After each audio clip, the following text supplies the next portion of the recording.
Dennis Gartman, gold and yen was a brilliant two-legged trade as well. We've had a bit of a pullback. Can you stay in gold, and can you stay in gold adjusted for these currencies given new weak dollar? You have to stay in gold. I think that there's no question about it. Yes, there's competition from Bitcoin, and I think that will disappear eventually. And perhaps it's just old age on my part, wanting to be involved in the gold market in terms of gold market in euro terms, the gold market in yen terms. I think gold gets stronger across the board for a long period of time.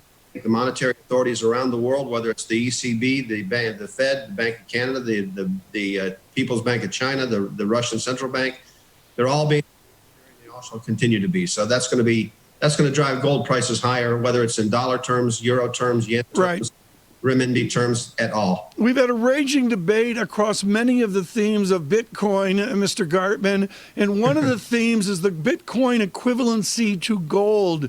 Is it fair to equivalent Bitcoin to gold? Not really.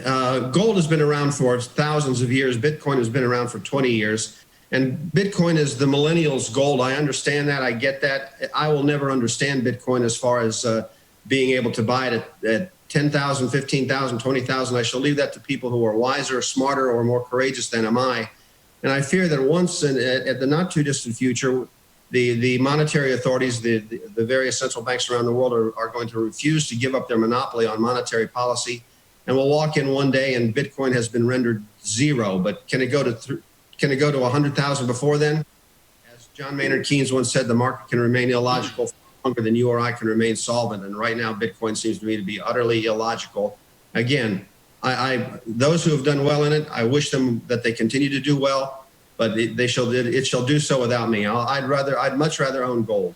Well, Dennis, this raises a really interesting question, because if you believe that it does not have staying power as a store of value, especially in countries where there isn't necessarily that much confidence in the currency of the choice of the nation, do you think that the eventual devolution of Bitcoin will actually give an extra boost to gold? Or do you think that it will just sort of dissolve in terms of crypto assets that are created by central banks?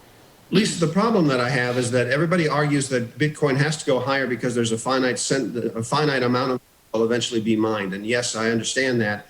But now there's 7,000 various cryptocurrencies out there. There's an infinite amount of finite amounts of currency. So I think that the fun, the joy, the enthusiasm over Bitcoin and the cryptos will go the way of all flesh eventually.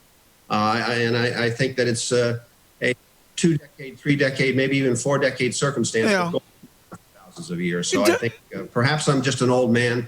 Perhaps it's just a sense of history. Perhaps I shall be wrong. Perhaps Bitcoin becomes the currency of the future. If so, it shall do so without me.